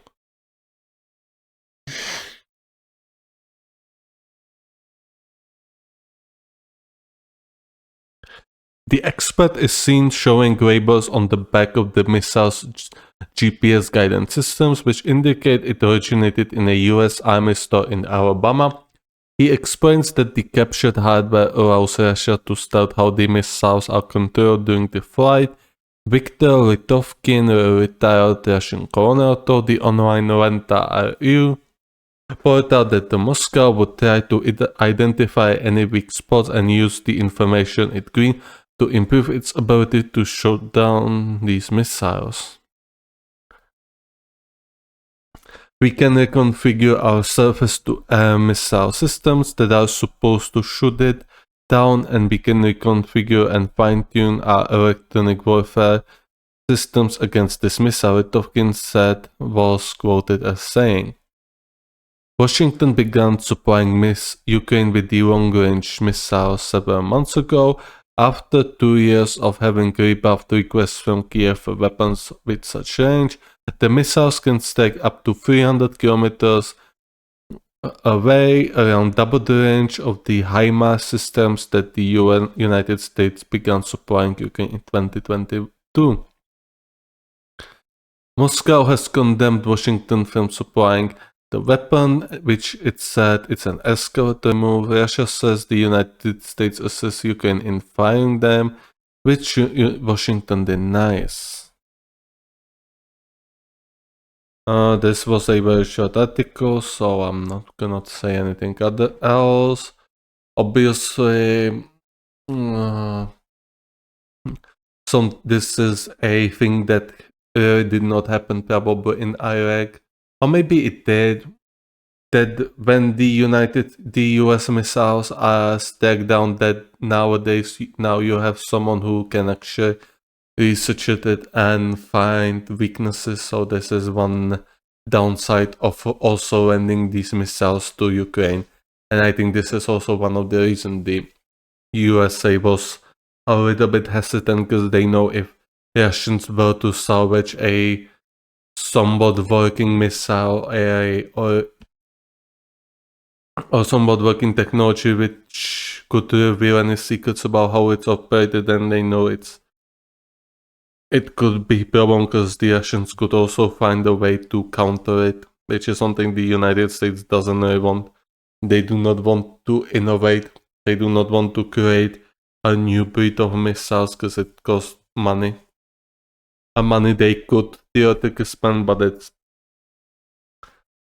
they do not really have that money. They have 35 trillion debt. Moving on. I'm gonna check the last 3 articles. New Ukraine chancellor, we're gonna read about that. Russia, Ukraine army retreats.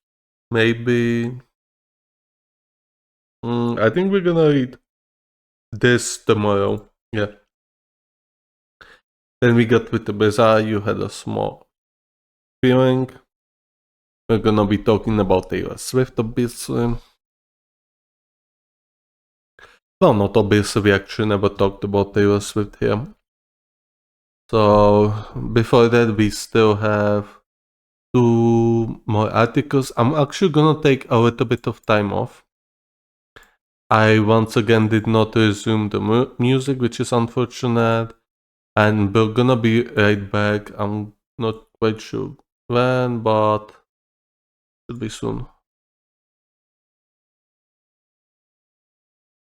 5 minutes. Okay, these 5 minutes passed real quick. Rachel Reeves. Who is the UK's new chancellor? It's So I actually saw this photo before when I was picking this article. I don't know why, but she has some sort of guilt in her eyes. So I just feel she has some guilt in her eyes. Not sure, not quite sure what that is, but yeah, like I just sense some sort of guilt in her.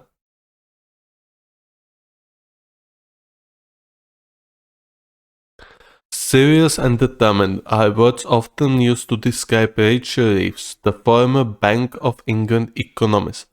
Oh. Who has become UK's first female chancellor. That does not sound as good as chess master. But colleagues and friends have suggested that her public persona does not reflect her human side, with a loud laugh and the deep laugh of Beyoncé's tracks. Oh my god. In her maiden speech in the House of Commons in 2010, she vowed to fight for jobs, growth, and prosperity, all of which form the central pillar of Labour's economic plans as it enters government. So, who exactly is Rachel Reeves, and how might she address the challenges ahead? Reeves was born in South East London in 1979, just a few months before Margaret Thatcher became Prime Minister at a time of immense social and economic change. Her parents were both teachers and have described her as an adventurous child who might venture to the edge of the path when on walk near the seaside. She previously told the BBC that her mum would take off items on bank statement against receipts while sitting at the kitchen table. We weren't poor, but we didn't have money to waste. So you were in a difficult situation. Her parents separated when she was at a primary school, and she and her sister Ali, also a Labour MP, were shuttled between separate homes. During the school holidays, the sisters would spend time with their grandparents in Northamptonshire town of Kettering. They would be taken to the rounds of relatives' houses who would give them 20 pences or 50 pences piece each. At the end of their week, they were taken to the local toy shop to choose their goodies, while Ellie would spend all of her cash. The young Rachel would allow herself a small treat and save most of the money. The case later, Chancellor Reeves would say that kind of restraint defines her and has very much modeled herself on Gordon Brown's prudence in the lead up to Labour's 1997 election win. Chess champion, okay, so we're gonna be reading about that as well. Reeves played chess from an early age, with her father teaching her the key moves. By the time she was in secondary school, she was a national champion and would quietly trash any boys who might think they were in for an easy game. According to Ali, a keen footballer, she took her music GCSE a year early at Beckham's Skater Park School for Girls, a comprehensive school. A would go on to get A for A levels. Seeing the extent of cuts at her school, where the library had been turned into a classroom and the sixth form consisted of 2 prefab herds in the playground, she has said she was politicized by her own experience of public services. At the age of 17, Reeves joined the Labour Party. You can join political party at such early ages, I see. In the UK. She went on to study philosophy, politics, and economics at Oxford University. As a student, Reeves would host others before college's discos, blasting Destiny's Child songs and dressing up in her room. So, chess champion, and they talk about chess only in this column. Otherwise, they talk about her hobbies. Nice. Rachel Reeves, the basics, 45 years old, voice of Petrolisham, South East London. Sorry, I need to sneeze.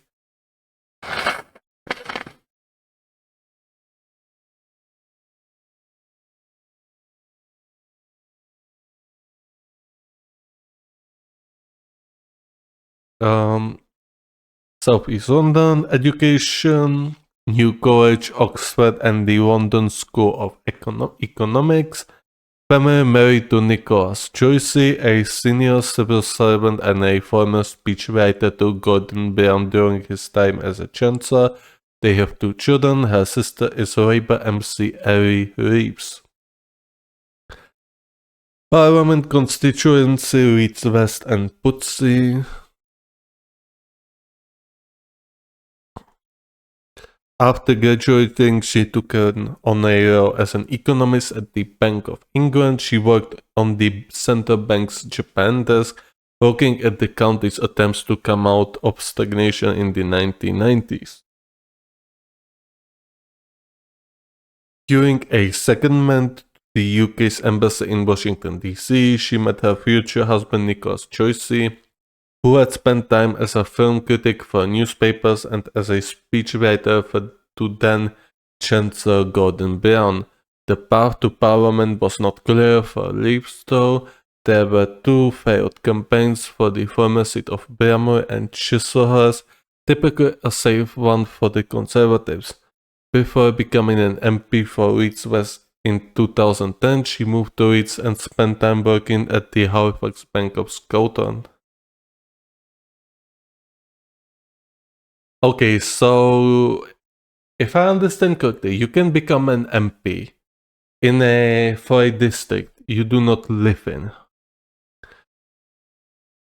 I have questions. Well, I know this can be done in the United States as well. And it is a little bit silly, considering someone would represent a district they do not have any history with or do not live in. On entering parliament, she rose quickly up the ranks. She was awarded with a number of key shadow roles, and according to the political columnist, Rachel Sylvester was seen from the start as someone to be promoted.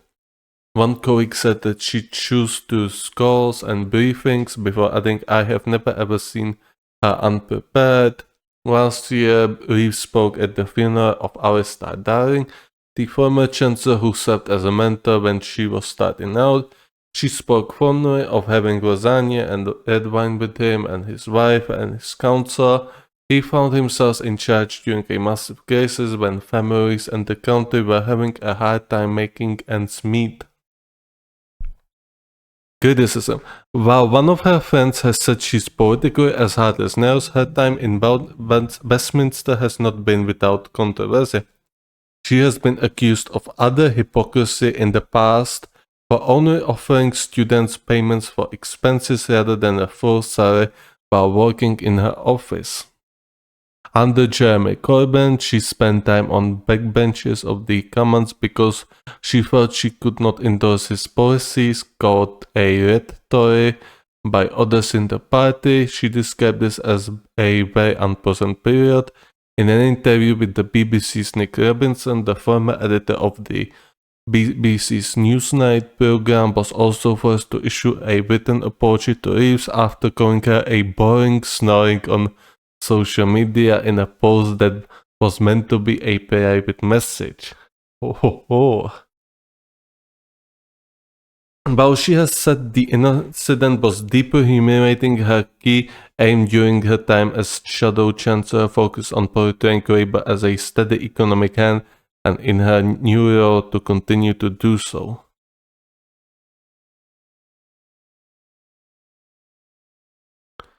At the polls. Okay, come on, let's not laugh. We cannot choose our surnames or names. We can change our name by Ed Balls. It would be funny if he underwent a vasectomy. Or if he got his balls removed. That would be actually very funny. Reeves has said herself, however, that the party will inherit the worst economic situation since since the aftermath of World War II. She has pledged to accept the same fiscal rules that were used by the Conservatives, that the government should not borrow any more cash for day-to-day spending, and to show that it is getting the country's debt down within 5 years. In the run-up to the general election, the party set out plans for a national wealth fund, which would see a Labour government stump up £7 billion to encourage private investment in green sectors, boosting productivity and the economy in turn. For Reeves and her staff, it is part of a big push to engage business in what has been dubbed as a smoked salmon and a scrambled egg offensive of breakfast meetings with senior business leaders.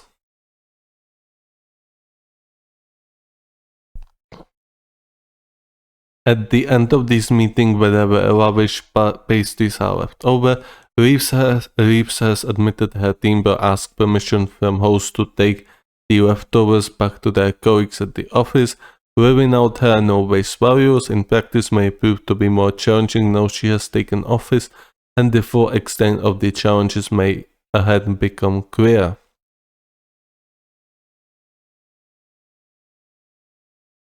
We'll see how they do.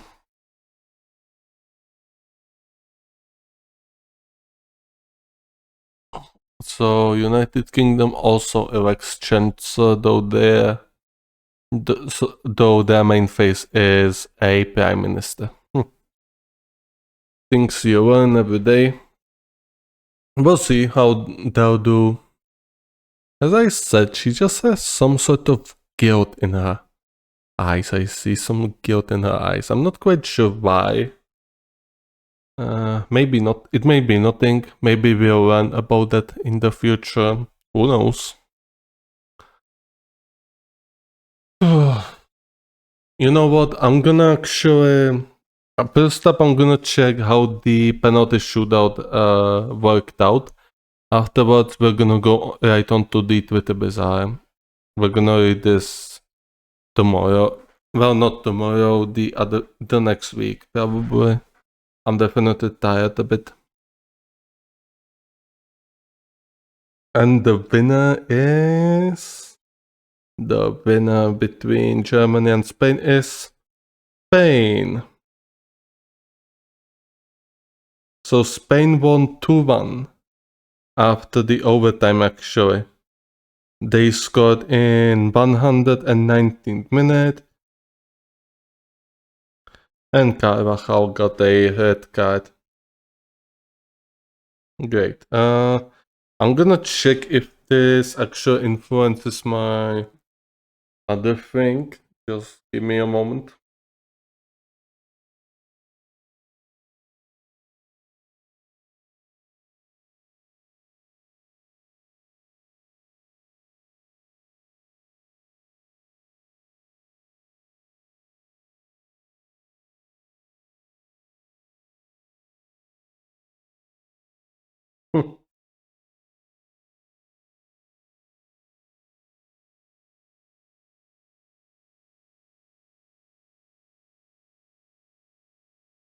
Okay.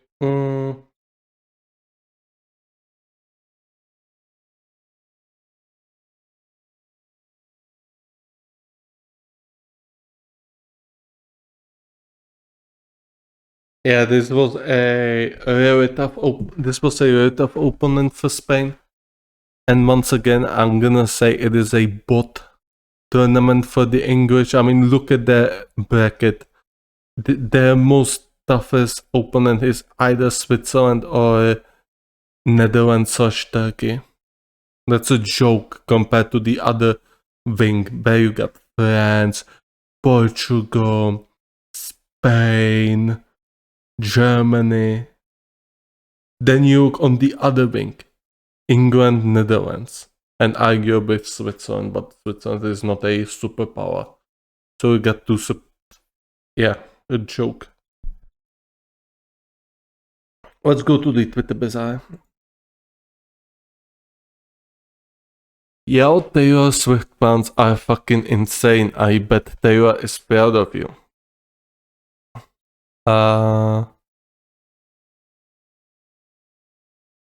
Oof yourself, you fat ass 3XL beluga whale bitch, you oversized sea whore.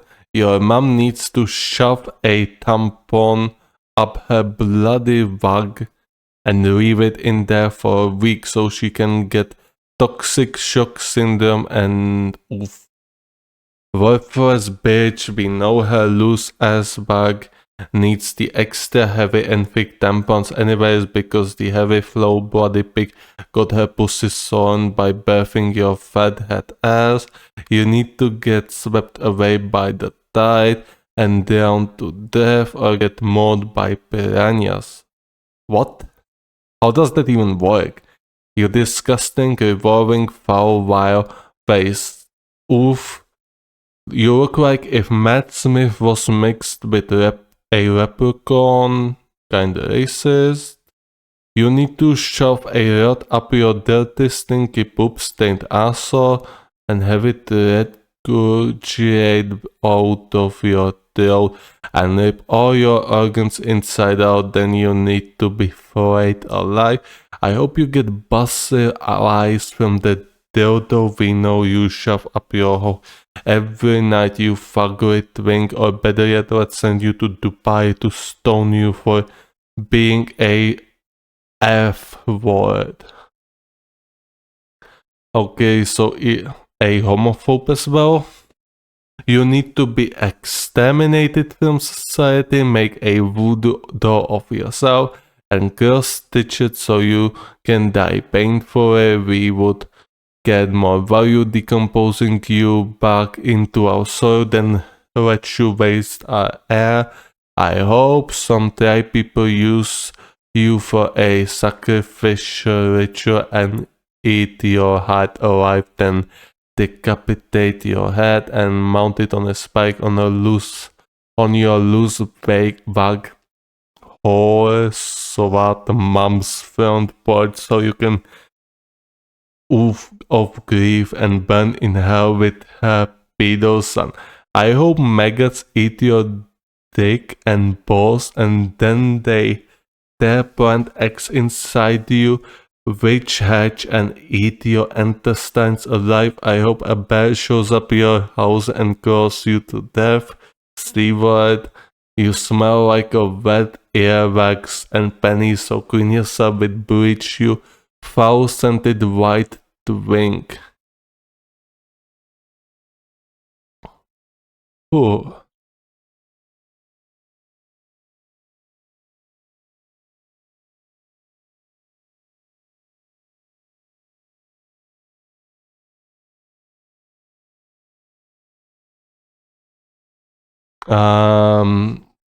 I mean, I would like to see an evidence that this, whatever this is a fan of Taylor Swift, but hey, I'm gonna go with the flow. Nobody in the top comment said it's a hoax, so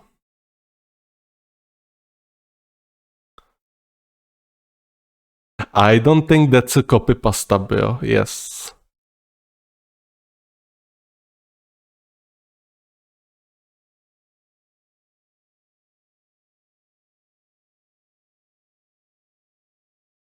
Girl, I don't even think she's a Taylor fan.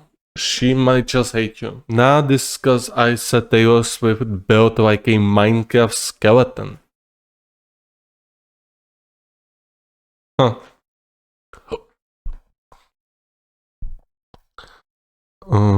Okay, so this is definitely a piece of work. Report to the police. Unfortunately, I'm not sure how the current Twitter works. However, maybe in the former Twitter, the actual Twitter would be able to provide this guy's personal information to the police, so the police would just come for him, her, and arrest him, put him to the madhouse where he belongs. Period. This is yeah, like this person has mental issues quite literally and should not be allowed to roam the freeway. That's, I think everyone can agree on that. If you write such a vile horse shit, then no human rights for you. Get locked into the madhouse for a long, long while.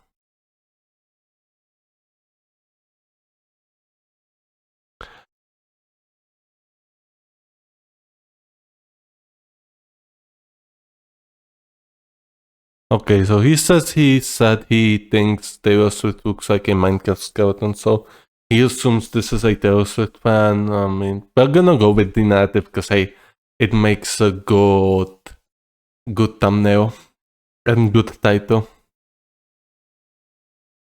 Next up, we got a Dexerto status. XQC reveals he does around $6,000 every day he doesn't run ads on Twitch. That's a false statement. He would not lose $6,000 every day. He would not gain $6,000 every day. Like people might actually, some people may be stupid enough to believe that you actually have to pay money to Twitch as a partner. Yeah. Yeah, some people like that actually are stupid enough. No, he just said he gets around $6,000 per day off you on ads, which is definitely a decent income, and it raises definite questions. Just so theoretically, if you are a small streamer with around 100 viewers, 100 to 200 viewers, and you post ads every day, then you would earn around 30 to $40 per day.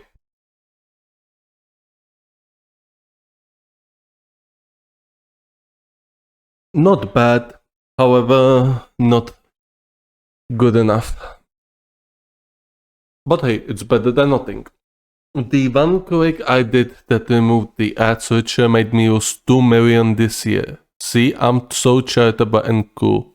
Cool. Uh-huh. Uh-huh.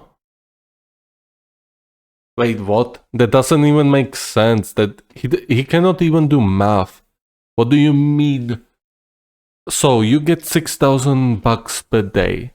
That does not amount to 2 million in a year. That amounts to roughly $980,000. Maybe a little bit over 1 million.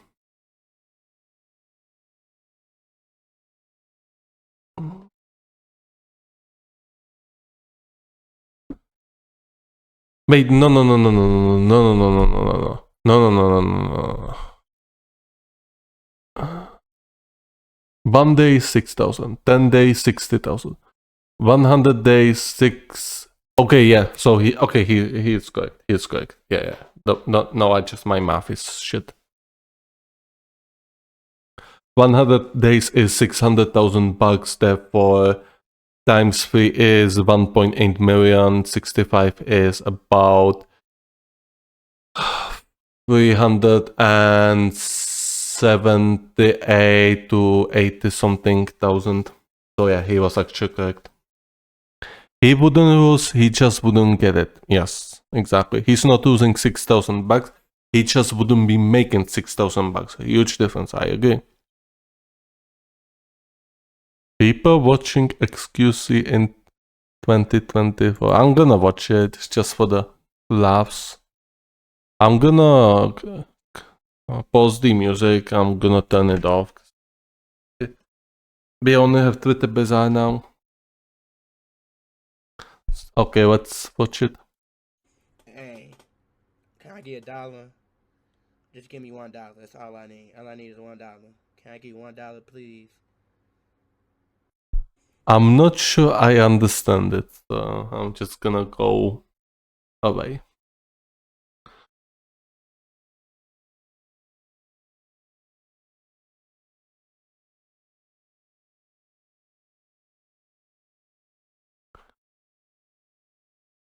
Okay, next up. The Internet Hall of Fames. White woman gives birth to a black baby and accuses her husband of having sex with black girl. Yeah. I think this is a fake headline, but I'm just gonna include it anyways because it's funny. What about this one? Ugandan gives birth to white twins and accuses husband of drinking too much milk. Okay. I just remember this. Women be thinking they talking to 2 year old child. It's a sensitive content, so I'm gonna check it out first. Oh. Florida mom says baby is black because husband eats too much chocolate. Yeah, I think the too much chocolate problem is on the other half, mate. Not one time in any of the Fast and Furious movies did they stop for some gas.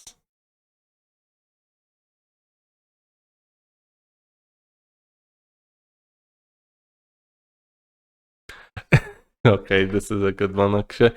How likely are you to recommend Windows 10 to a friend or a colleague? 1. Very good. Please explain why you gave this score. I need you to understand that people don't have conversations where they randomly recommend operating systems to one another. Indeed, completely valid point. Latest good. Okay, I'm gonna check my homepage. I'm gonna go to the PI back screen because I am very afraid what might be waiting there for me. Okay.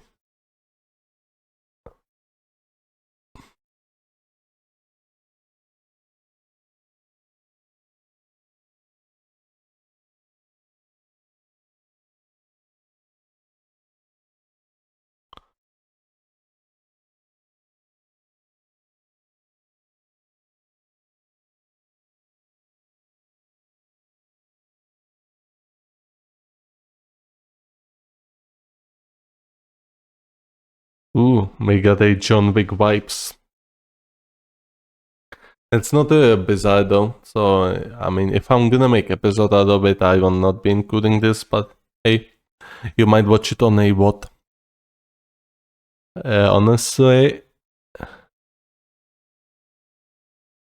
would I murder someone who would kill my dog? Well, I don't have any dog. However, they would kill the dog I had formerly. Yes, I would fucking murder him and his entire family. Yes. Like, why would you even kill somebody's dog to begin with? Like, what sort of fucking lunatic does that? Like, oh yeah, human lives matters more. No, if you fucking kill somebody's pet or if you kidnap somebody's pet, like one of those pranksters did to that crocodile or alligator that a elder man used to have for like depressions and like that, you should get your save file should be forcefully deleted from Minecraft. Very forcefully. And on this very psychopathic note, on this very psychopathic note, we end. We end this. Not quite mature yet. Oh, pretty decent stream. We've been streaming for about for less than 2 hours. As I said before, I'm still recovering from the illness. You probably could hear that from me. Also, my nose is still somewhat full, so I cannot really. I cannot really speak so much. I have to sneeze sometimes, which is not good. It's not comfortable for me or for you as well.